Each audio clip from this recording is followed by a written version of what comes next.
It'd be nice if people left the board in operation form, but somebody decided not to today. So we started off a little slower than we normally would. It's Ned Talk on 104.7 The Cave. I'm Joe Westen. Happy days. Happy Monday, everybody. Happy belated 4th of July, Ned. How are you? It's 4th of July. Everybody celebrated, had a big time. And what more can you say? Summer is right with us. And Stormy, how are you? I'm great. Great 4th of July weekend. Nice and relaxing. Got to hear a lot of everybody else's fireworks going off. I could just sit out on my lawn and just watch everyone else's. So I got to see a lot of it go off. That was fun. That's nice. I'm still Twitter-pated by this whole thing. This whole board thing. Just Well, they got that weirdo on in the mornings, you know. Leave it the way it's supposed to be. Actually, it wasn't him that was here this morning. It was me. Because Mike the intern was out. So it's been a long day, Ned. It's been a long day. We were together at 6 o'clock this morning. We're together again 6 o'clock tonight. We're going to do a little sports talk. But the funny thing, I was talking to Stormy before we started the show today, and that was that we had plans for things that we were going to talk about tonight. And it's funny how those plans change during the course of the day with the big news story.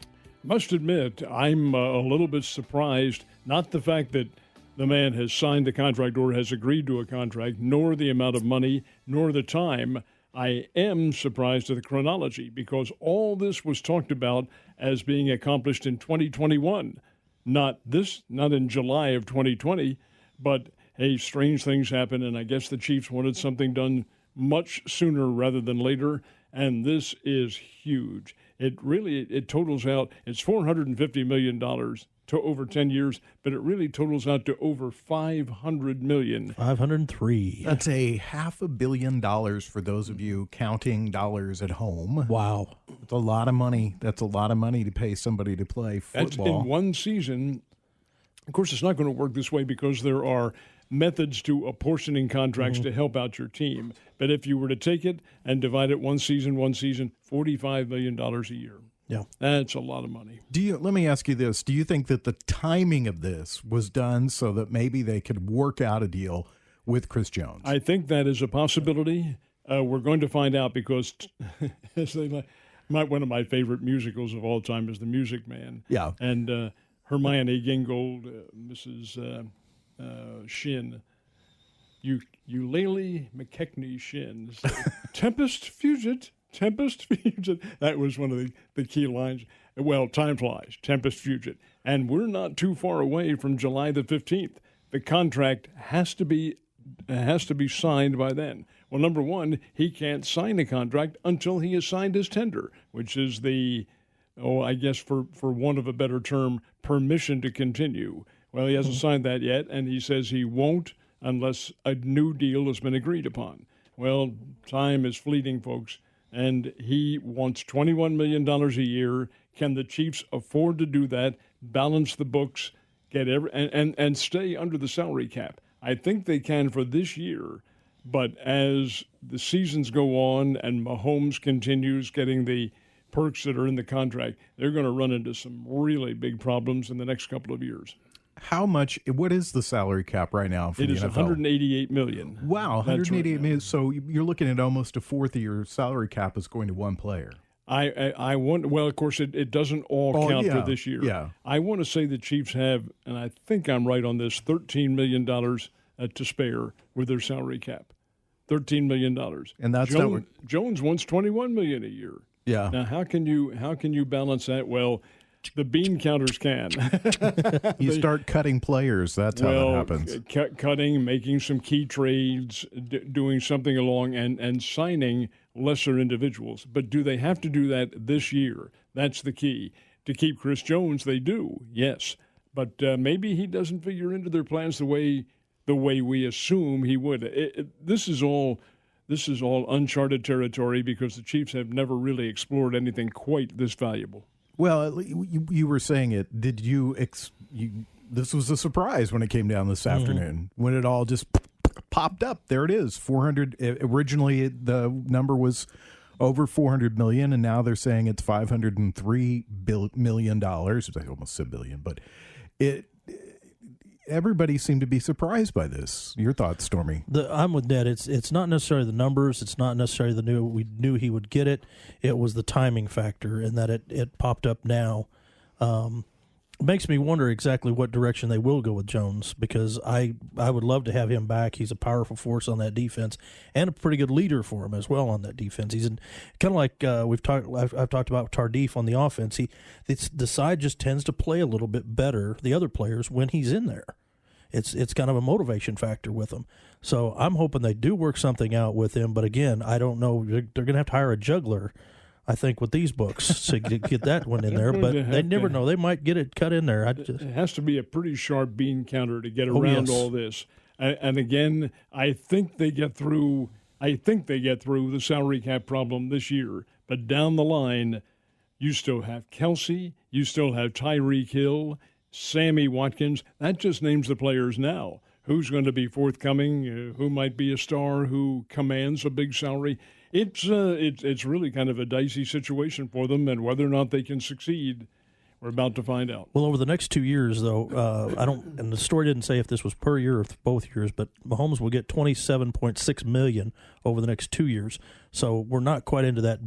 I know we're already into an astronomical number, but not quite into that 45 yet, to where the team. So it's not quite the big thing that we're making it sound like for this particular moment. No, and again, that's why I say it's down the line that it's going to happen. Exactly. If he gets $27 million over the next 2 years, that's what, about $13.5 million this year. Yeah, that happens to be their salary cap, $13.5 million. That's what they have on there. Again, there are ways to juggle this, and that doesn't necessarily count. The whole thing doesn't necessarily count against what they have now, but I'll tell you, I don't want to appear pessimistic, but it does. I can't see how they can afford Jones. I just can't see how that can happen. But again, there are ways.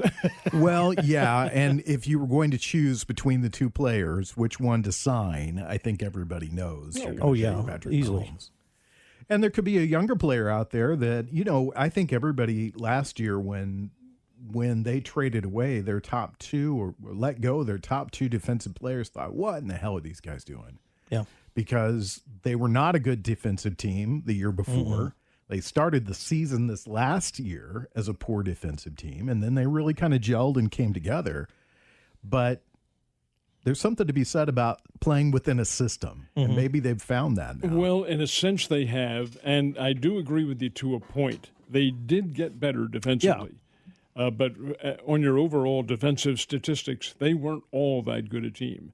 Yes, they were better. Spagnuolo made them a better team. But you also have a defensive backfield now that, while it was good last year, is aging. Yeah. Tyrann Mathieu, for instance, he's no kid anymore. No. And you've got speed demons coming in there to go up against you. It's going to be a challenge for them. I think even more of a challenge than whether or not the NFL even plays a season or not. But the fact remains that the money factor for the Chiefs, I hope their bank account individual, their chief financial officer, is. I hope he's studying the situation carefully tonight.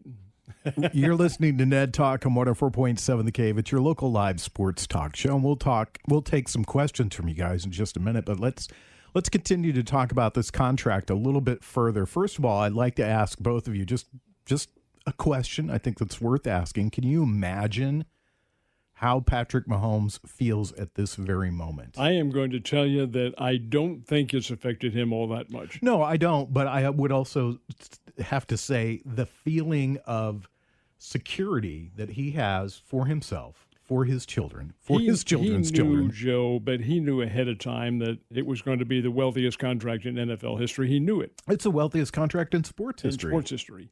And Mahomes knew this, so I don't think it comes as a great earth-shattering bonanza to him. And he's a smart kid. He keeps things very much to the perspective that he's in. He knows where he stands. He knows what his ability is with the team. He knows how he's accepted by the team. He knows he's the team's catalyst. He understands that completely, and I don't think he'll be overly affected by any of this. And I think his teammates will accept him for what he is. He's not going to get on the high horse and say, "Do you know who I am?" Oh no, I don't see him. That's never been his. No. That's never been his MO. Never at all. You see a lot of guys sign these huge contracts in baseball and basketball, and people go, "Oh, can you believe that they signed that guy?"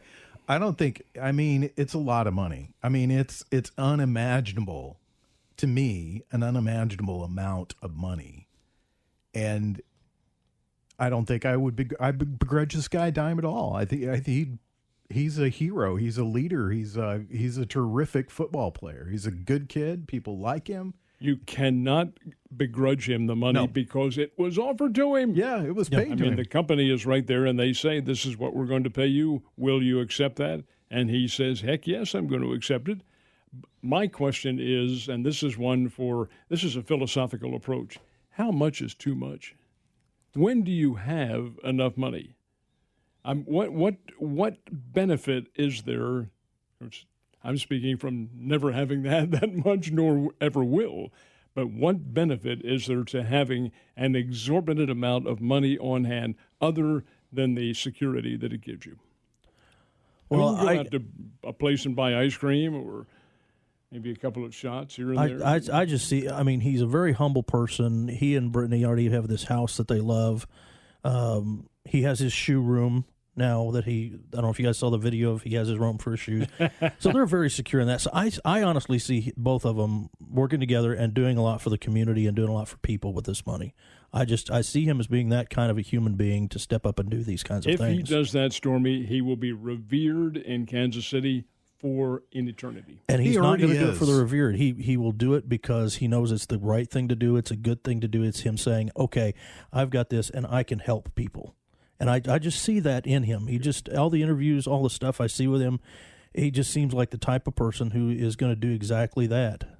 So I'm almost looking forward to see what he does with it and how he helps the communities. He's a guy I'm excited to watch as he grows throughout his career. I mean, I remember when he signed his first deal with the Kansas City Chiefs, the first big endorsement deal that he signed was for a private jet company so that he could fly his family in to see the games. Mm-hmm. That said a lot to me right there. That said, this is a guy that was close to his family, wanted them to be a part of what he was doing. And he's already a smart deal maker. Yeah, he's already a smart deal maker. So, but like you said, the Chiefs have some things to think about here as they go forward and decide what they're going to do with, there was some board or panel today that came out on ESPN that said that Tyreek Hill may be the second best player in the NFL right behind Patrick Mahomes. And you're going to have to offer him a bunch of money too. There is no question that he will command an awful lot. You have to remember now, guys, we're talking about a team.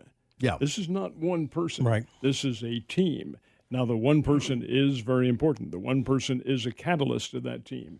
But it is still TEAM. And there is no I, to use the old hackneyed expression that coaches will use. There is no I in team. But there is me. But the fact of the matter remains that they're going to have to play as a team, and they're going to have the component parts in there to be able to make it mesh together as a team. Tyreek Hill is one of those individuals who makes it mesh. Travis Kelce is too. Mm-hmm. This new running back from LSU, I think, is going to be a very important part of their lineup. There are just so many things that you have to consider. But having your leader in the fold right now does make a big difference. Yeah, and there's guys that are going to want to play with him.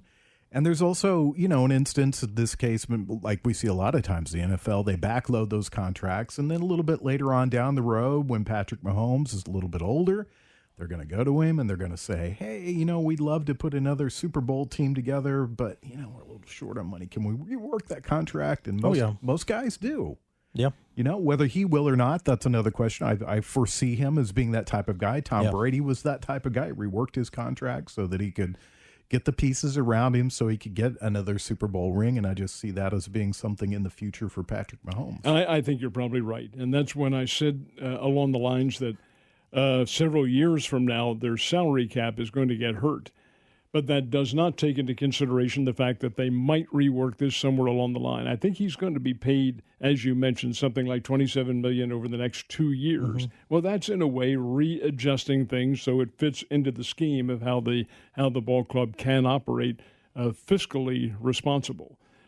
So from that standpoint, yeah, I think the whole situation will work, but it doesn't guarantee Chris Jones coming back, in my opinion. I really feel like they're going to have trouble. They're going to have trouble figuring on a $21 million a year packed into what a salary cap will withstand. That takes a big load. Even a mathematics dunce like me can see that. It just is not going to be very easily done, if it can be done. Well, as we said, the timing on this is a little strange, and maybe it was an effort to maybe figure out a way to sign Chris Jones, get this done first, and then approach Chris Jones and get that straightened out. Now, that's looking at it with the glass half full. Looking at it with the glass half empty, I did this on our TV bit, which will run tonight between 9 and 10 over on KYCW. The glass half empty is, did it tell the National Football League, guys, we can't sign him. We can't afford him. Come on after us with a deal now, and let's see what we can do. It may be one of those two messages. I think both of them resonate in a positive way as to what they might be able to do. Interesting how it all plays out, the little soap opera of money that goes on in the NFL. That's kind of makes the sport interesting. I mean, it's an interesting sport, but it's that little extra little bit. You know, I'm a huge baseball fan. There's no salary cap there. And so, but there's a luxury tax. But let's face it, the teams that are over the luxury tax, they can afford that luxury tax. They can, and they can afford the penalty that comes with it, too. Yeah, exactly. Well, we'd love to hear from you guys. If you've got a question for us, then give us a call, 863-7104. That is our number. Got the phone lines opening up in just a second. It's Ned Talk on 104.7 The Cave. Ned is in the house. That's right, buddy. The band is back together. It's Ned Talk on 104.7 The Cave. Ned Talk on 104.7 The Cave, your local live sports talk show. So much going on, and one of the things that's kind of interesting to talk about, staying on the NFL, is there's a lot of rumors swirling about exhibition football, and Ned, bring us up to date on that. And they are nasty rumors, too, that I do not like. I do like what they have done here in canceling games number 1 and game number 4. The 2 and 3 are fine. That's the middle of the exhibition season.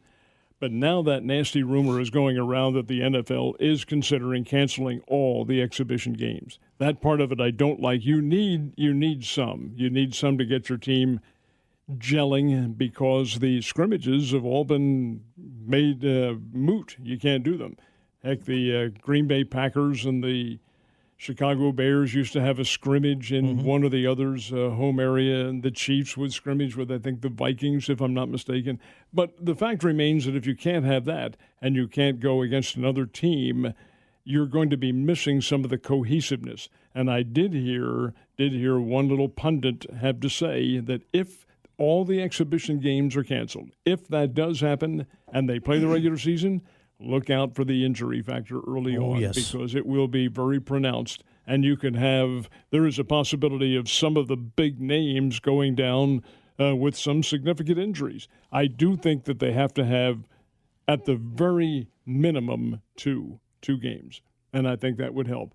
Cancel them, all bets are off. Yes. Agreed. They need like you said, he need a couple of them, because then you get to test players where they're at with their physical development for the season, and also it gives them a chance to also know where their own body is. And again, it goes back to that knowing what easily will affect them injury wise or not.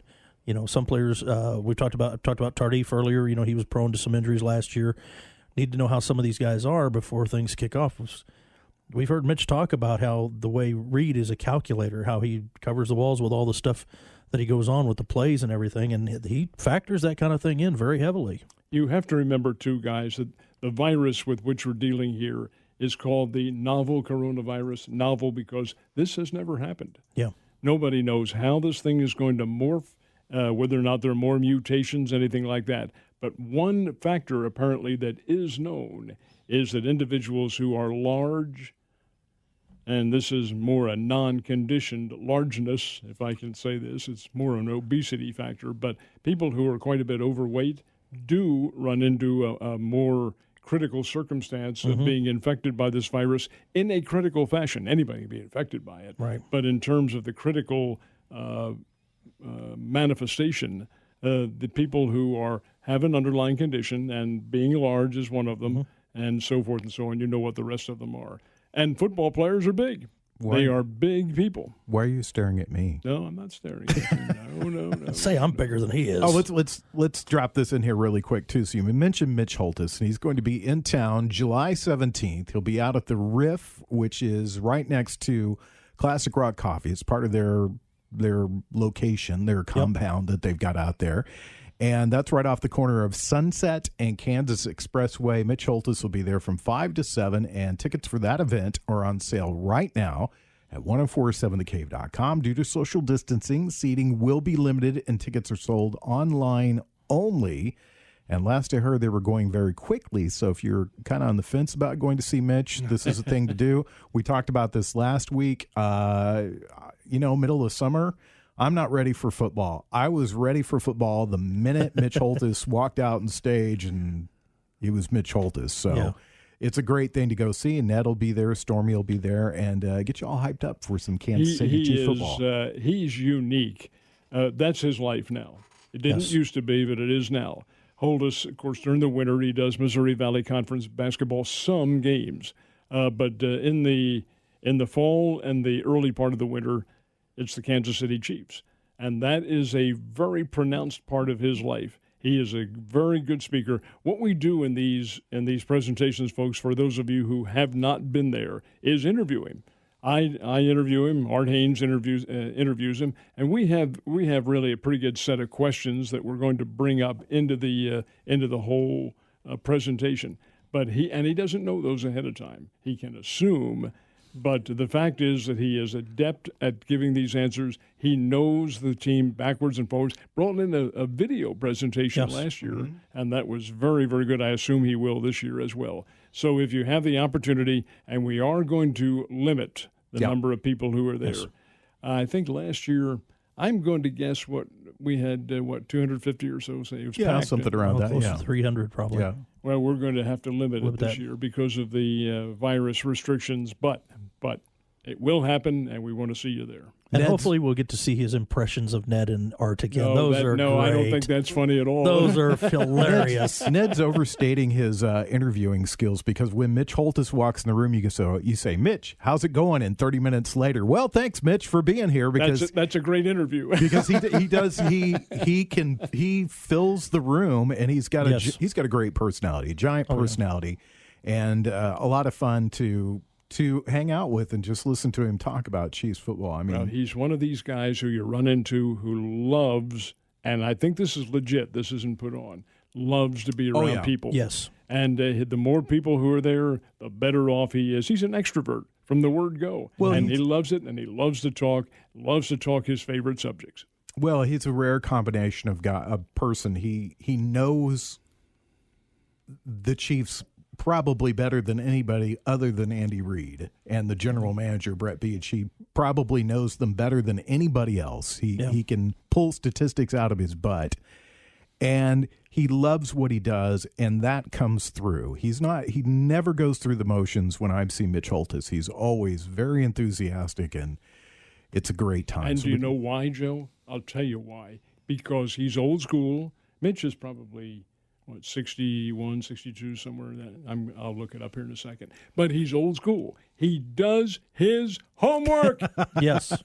Anybody listening out there does his homework, his research. He doesn't fly off the he's not a knee-jerk reaction to anything. Are we listening, members of the media? Thank you. He's always very prepared, and I mean, just automatically prepared. I think he just likes to study this stuff whenever he's not broadcasting or an appearance or something like that. I'm sure he's just going through stuff because he loves it. Yeah. And you can feel that when he speaks, and that's always a great thing to be able to hear out of somebody because he draws you in with that emotion. He does. Again, that is July 17th. That's just a couple of weeks away, 5 to 7 at the Riff for our Chiefs Happy Hour with Mitch Holtis. Ticket price does include a meal. So you want to join us for that. It should be a great time. And they're available online at 1047thecave.com. Let's go back to talking about the NFL season with so many things happening. I mean, we've seen a lot of baseball players are opting out of the season. That's going on right now more and more as they approach actual play. And with NBA still kind of a little bit in flux, NHL looks like that they're ready and set to go. Do you think the season's going to start on time, or do you think it's going to be pushed a little bit? I'm going to tell you, I don't know. I honestly don't know. I want to look at it. We used the glass half full, half empty analogy just a short time ago. This one I'm going to use glass half full. I want them to play. This is my passion. I'm a reporter, yes, but I do love baseball. I think it's the greatest game going, and it is, as we've mentioned earlier, the core of all the sports in this country. It's the foundation. Now, it may not now be the most popular one because everything morphs. All of society changes. But at one time, regardless of all that, it's the oldest, and it is the cornerstone of what everybody does. So I wanted to succeed. However, Joe, you make a very interesting point. Nick Markakis bowed out this year. There have been others. Kid from the Los Angeles Dodgers and David Price. David Price has opted out. Prince Felix opted out. Oh, did he? Yeah, yeah. King Felix. I'm sorry. Yeah, Felix Hernandez. I downgraded his royalty. Well, again, these guys. Now, keep in mind, a leak of the Arizona Diamondbacks, former Cardinal. He's out. There are reasons why these guys. Now, the reasons are legitimate because they feel like it's too dangerous, but they can also afford to do it. Yes, they are giving up their salary this year, which is 60 games as opposed to 162. They're being prorated per game. That's fine. That's important for the younger players, the ones who don't have the big contracts. But for the bigger ones, I think I saw that Leak had put away something like $140 million that he could fall back on. That's poor dude. Oh, poor guy. Fair. Poor guy. But He's you gonna can need see money why in they no can time. make that decision and sacrifice the rest of their career. They also have enough service time to fill all the necessary needs. But there are many who do not. So we may see a season without many of the other big names in there. However, we will see baseball, I think. I'm going to hold my fingers crossed like this and hope it does come about. I think we will see the season start with the scheduled time as of right now because even though baseball tends to be the more emotional of our sports, players who tend to be a little more, I hate to keep using the word emotional, but, you know, guys, it just goes along with the Sensitive, game, if you will, a little bit, yeah. And so they'll bow out when they need to, but I still think there's going to be more than enough players that they're going to sit there and say, I want to play ball. Yeah. And I think we're going to see the season. I think it's going to start on time personally.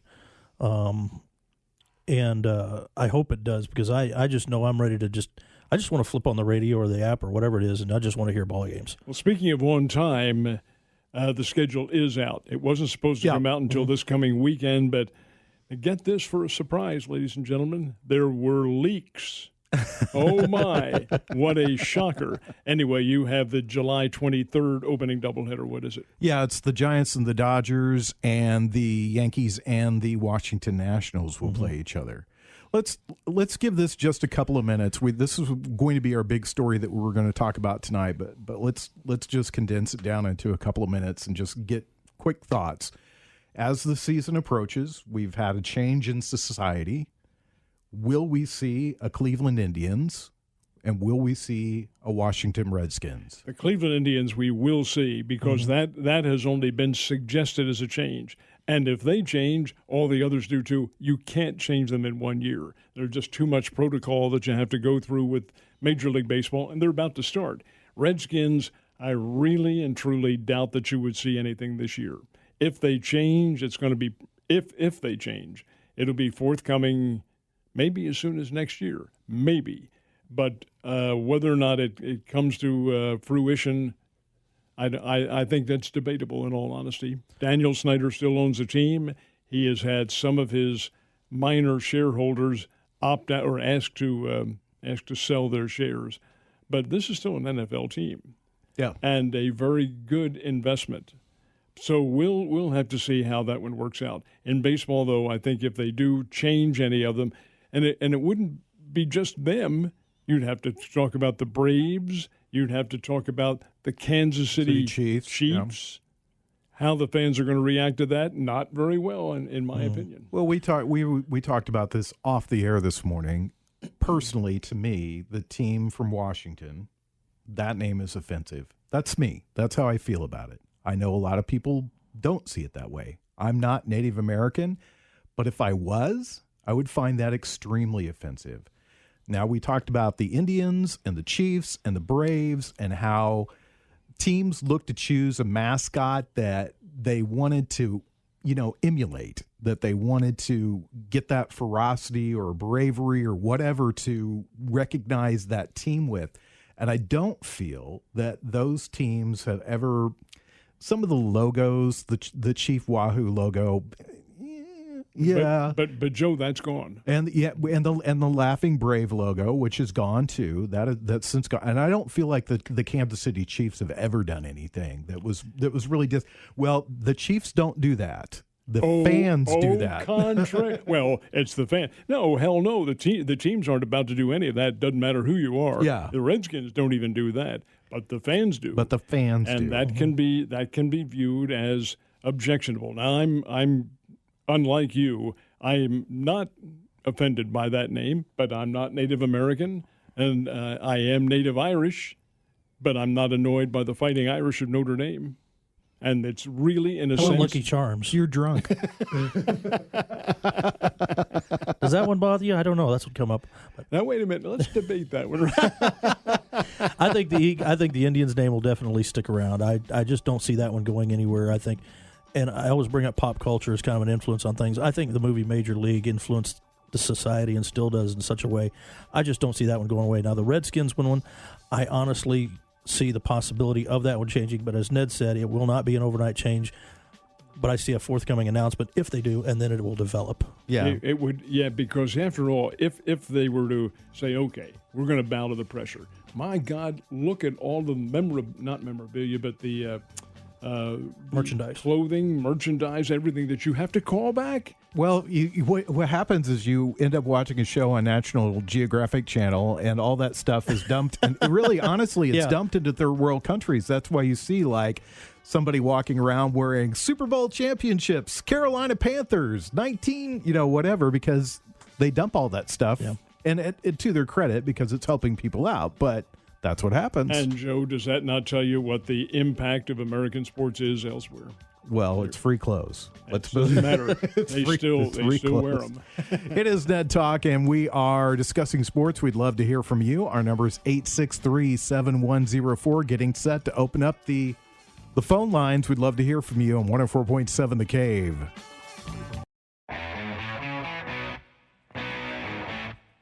.7 The Cave, Ned Talk in the studio with Stormy Davis, Ned Reynolds. We've got a couple callers on the phone right now. First of all, let's check in with Bill. Bill, how are you this evening? Doing good. Doing good. And you had some opinions to voice about the name changes. We apparently touched a sore subject with that one. So tell us your thoughts. I want to hear from you. About the name change? Yeah, about name changes.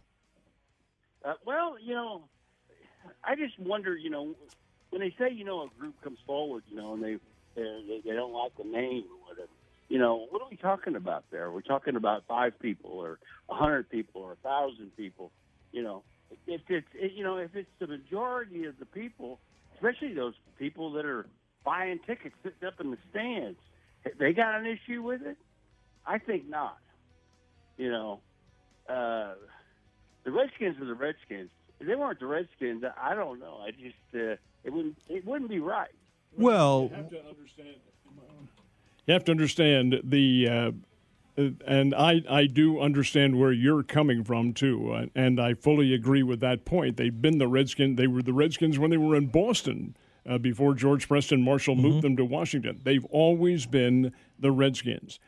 We live in a different time. This is an altogether different viewpoint in society. This is what will go down in the history books as the politically correct society. for whatever that's worth. And this falls into that circumstance. Is that term offensive to, and doesn't really matter how many people, is it to a certain sect of American? And apparently it is to some, it isn't to others. I do remember a controversy a number of years ago when the Atlanta Braves named, the people wanted the Braves Tomahawk Chop stopped. Well, their manager's Pat Corrales, who is partial Native American. And they asked him about it, and he said, I don't care what they do. It doesn't make any difference to me. I just want to get paid and play baseball. Well, I wonder how many of football fans around the country feel the same way about the Redskins as well. But I also have to say, I do see where that could be an offensive term, and if it is in today's society, then it will probably be changed. But it certainly won't be this year, maybe not next, maybe not forever. We'll have to see. Let's just stop and say this for a second, too. This is not unprecedented, and it's not unprecedented in the city that we're talking about, because when I was growing up, the basketball team from Washington was called the Bullets, and they felt like that sent the wrong overall message, and they changed the name of the team to the Wizards. What's the big deal? Well, there you're talking about a tangible circumstance to a human being, and here it's more of can be considered to be a slur. So there is. You and I are going to disagree about this. You are going to interrupt me time and time again. Don't, because I'll have to take punitive measures if that happens. It is a slur. I'm going to say it's a slur. Bullets? No, not bullets. That's what I said. I said the Redskins is considered a slur. Okay, all right. The other is a tangible effect on the human person. Yes, okay. Well, I think there probably is a difference there, but I can understand the sensitivity with changing that name. I don't think it's going to happen. And is it John? John with us? It's Bill. It's Bill. Bill. With us. Bill, what do you think? What are your thoughts? I just still don't see how comes. We have to bend over for everybody. I'll be honest with you. I made come January 1st, I said, I'm not going to be politically correct anymore. I'm calling it a spade. And that's the way it is with me now. I mean, it's a spade. It's a spade. I don't care. So why is somebody else taking control, especially something that has been there forever? Mm-hmm. But we talked about this, that teams changed their names. Change the name of the Cardinals because they were a devout Catholic, and they felt like that that's really infringing on the Catholic religion, having a baseball team named the Cardinals. But this is not unprecedented, though. People have changed the names of sports teams in the past. The Cleveland Browns became the Baltimore Ravens. That was because of the move. That's a different circumstance. They did not want to do what the Cardinals did to St. Louis. And I think one of the things Bill's coming up with is where do we stop? Where does it end? That's right. I think we can all agree that common sense kind of plays into all this sort of stuff. Anybody can listen to the show tells I fall different than Stormy and Ned, and I don't view this as a politically correct period. I view it as a correctness that we're finding our way to the right spots that we should be in. Just because we did something, just because we've done something for a certain amount of time does not make it right. But Joe, he's beating on the table, people. Who says that we should change? Who are the individuals who say it? Native I haven't seen Americans. Exactly what I think. I haven't seen a groundswell like Bill hasn't here. But be that as it may, we're not going to solve anything. Bill, that's a great question. Thanks, Bill. We really do appreciate your listening to us. Thank you. Thanks, Bill. Let's switch over to Guy. Guy is calling. Guy is from New York originally. What brings you to Springfield? Actually, I live in Neighbor. Oh, really? Okay. You're in Nixa too? Excuse me? Where are you at? Where'd you say you were at? Ava. Ava. Okay. Okay, good. So you were interested in talking about name change too. What are your thoughts? I totally agree with Bill. You were just talking to him. What happens to these people, the fans, that were hanging out with these teams for 50, 60 years, and you change the name? Yeah. Who are you? What kind of a constituency are you appealing to in a circumstance like that? How much weight do the older fans carry? The tradition, how much is falling on that?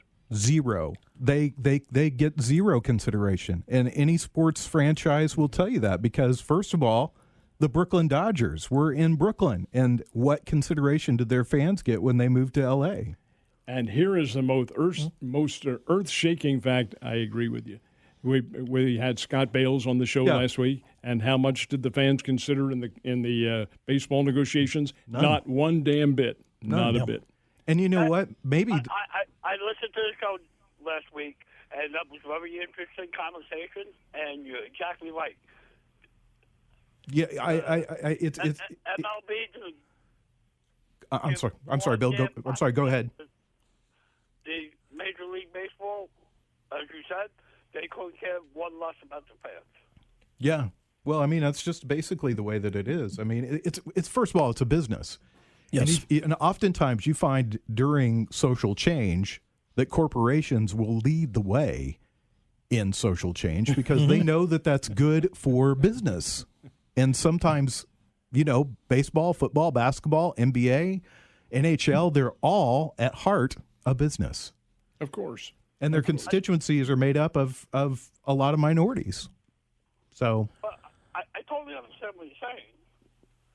But aren't the fans bringing the revenue into the team? They are the ones bringing the revenue in with ticket sales and concessions and but they're not merchandise and all that stuff. But right now they're not, of course, because fans aren't at games. But that's what's the sad thing is that when the turnaround comes around to taking fans into consideration for decision making, they don't do it. It's like I said, it's a business, and where they get most of their money from now is from TV. It's just that everything as far as what they make at the stadiums, just pretty much that's gravy. Well, it's TV where they get baseball, though. In baseball, it did figure that's different. It was 40% of their revenue. Yeah. In football, it is not. TV is hockey, NASCAR, basketball. TV really does make the biggest difference. Yeah. Hey, Bill, thank you very much. We for appreciate your call tonight, and thank you for listening to us too, man. Thank you.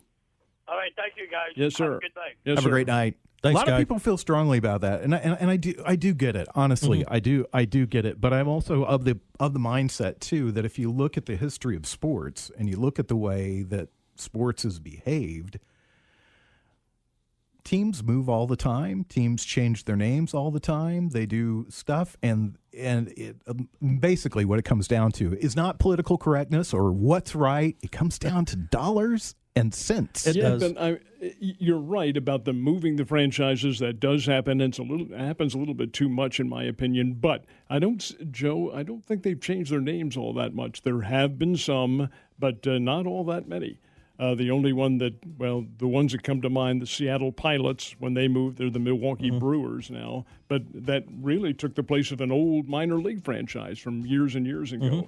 So in terms of changing to acclimate themselves to a particular society and so forth, I haven't seen a whole lot of that. Well, again, there's precedent for it. It's happened. We've seen it, like I said, in Washington. But it's interesting. It'll be interesting to see how it all plays out. I'm going to disagree with you guys. I think it's going to happen, and I think for Washington, it's going to happen really quick. I think something's going to really happen because Ron Rivera's already been talking to Snyder about name changes. And you know what? Sometimes when you blow something up and come out with something new, people love it, and that means that much more revenue. Yeah, but how are we going to disagree? Because I say it will happen too, but not right away. I think it's going to happen faster. I think it's going to happen pretty fast. It's Ned Talk. The phone lines are open. You can give us a call, 863-7104. Got a few more minutes left in the show. Ned is in the house. The news and everything that's happening on the local scene will follow. It's Ned Talk on 104.7 The Cave.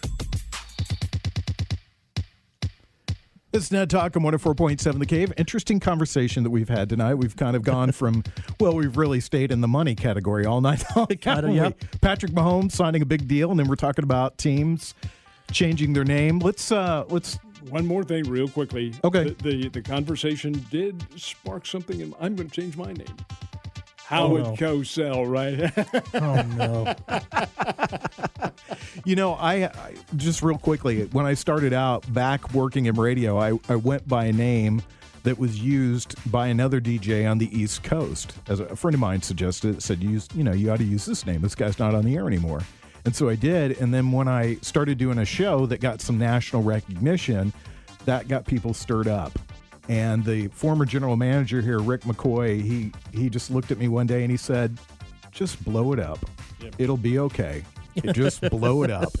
I know I'm not a sports franchise. Let's talk to Stormy. He runs his own little, I won't say little sounds demeaning. I don't mean it that way. You run your own sports franchise right now. Well, I don't. I'm the You're GM. part of it. I am part of it. We have the semi-pro football team here in town, the Queen City Insane Asylum football program, and we have our home opener this Saturday night, 7 p.m. at the Cy Sports Complex down in Nixa. That's right by the former Summers at the River, if you know that area down there. So we're going to be playing down there. And it's an 8-man squad of semi-pro football. It's part of the IDFL, the Impact Developmental Football League, which has a pretty wide range of football for people. They've got 8-man, 11-man football in both indoor and out. Plus, they have women's divisions, both indoor and out in football. And the Asylum is part of this league. And so we're looking forward to a great game. We've got the Blue Jackets from up at Wentzville, Missouri, are coming down. And should be a very good game to see what happens with the team. But we've got 37 on the roster right now. Just to give you a quickie on the field, 70-yard field with 50 yards of play and 28 yards wide. That's how we set it up for 8-man stuff. Now, because this is abbreviated 8-man football, there still is tackling and blocking. Oh, yes. Okay. Oh, yes, and you'll hear it, too. I mean, you think somebody's still setting the fireworks off with some of the players we've got. And we've got some really terrific players coming through, and we've got a couple of guys who used to play even for Alabama. And got, of course, the Iron Man of semi-pro football here in Springfield, Joe Helms, who's approaching his 150th consecutive start. Wow. In semi-pro. And so we've got players, they just love to play. And we've talked about this several times on the air, and that's the beauty of watching these guys. It's like the little kids growing up. They're playing it because they want to. And semi-pro players pay to play. And so it's just a great program and something local. And it's live sports for people to come watch if you choose to. So the Cy Sports Complex down in Nixa, down in the valley, next to where Summers at the River used to be, 7 o'clock kickoff time. Please go. I mean, we've talked to Stormy about this several times. We've talked to Caleb Scott about the team, and just love the philosophy that the Springfield team, the Queen City team has. I love it. Just being a part of the community, doing better for others, and lifting other people up. There's a moral code in the contract that they signed. They helped set up the Vietnam traveling memorial that's going to be viewed here in town this week. They helped do volunteer work to help restock the kitchen when they had their fire. This really makes me feel good about athletes working with guys like this who have this kind of commitment, who are willing to make this kind of sacrifice. And it's really great to see these fine young men and work with them. They're just terrific. Yeah, so go out and see it. Again, Stormy, give them all the information, everything they need to know about the game, what time, ticket prices, all of that. 7 p.m. this Saturday. And we've got a special one. If you get there if you get there early and get in soon, you will get in free. First 1,000 people or first 100 people through the gate are in free, and some will be getting a Queen City seat cushion. That's a little incentive, a little freebie for the inaugural game. 7 p.m. Cy Sports Complex down in the valley next to the old Summers at the River. How many games will they play this year? Right now, I'm looking at. I want to say it's 12 regular season games. I'll have to double check. And I've got the skip. You hear me best with the papers. I'm here looking at my notes. I do this to you. I do this to you every week. I pick a question you don't know the answer to. And I'm sitting there flipping the dadgum papers around. But, the season is still building because of what's going on with the COVID, because we have 6 teams in this division right now, but 2 of them aren't playing this year. They're playing next year. So we're still having to build in some certain games here and there, so we're still working on that. But glad to see sports is back and alive in Springfield. That's a great thing. Ned, are you going to go? Wish I could, but I can't because I have a commitment on Saturday night. There's some commitments. I've been saying you've been committed for a long time. I should have been committed. That's exactly right. What's your commitment on Saturday night? I can't really elaborate on it. Oh. I can't. I'm not able to.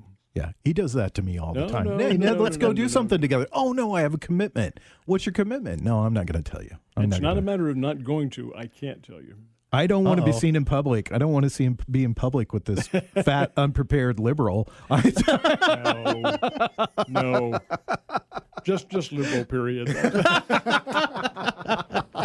All right, It's Ned. all in fun, people. It's all in fun. Just kidding. All right. We'll I'll see you tomorrow morning, Stormy. I'll see you next Monday night. We'd love to hear from you guys. If you got a question for us that you would like to ask, or you think of it while we're off the air, you can hit us up on our Facebook page. It's the Ned Talk Facebook page. We will see you next Monday night, 6 to 7, Ned Talk, right here on 104.7 The Cave.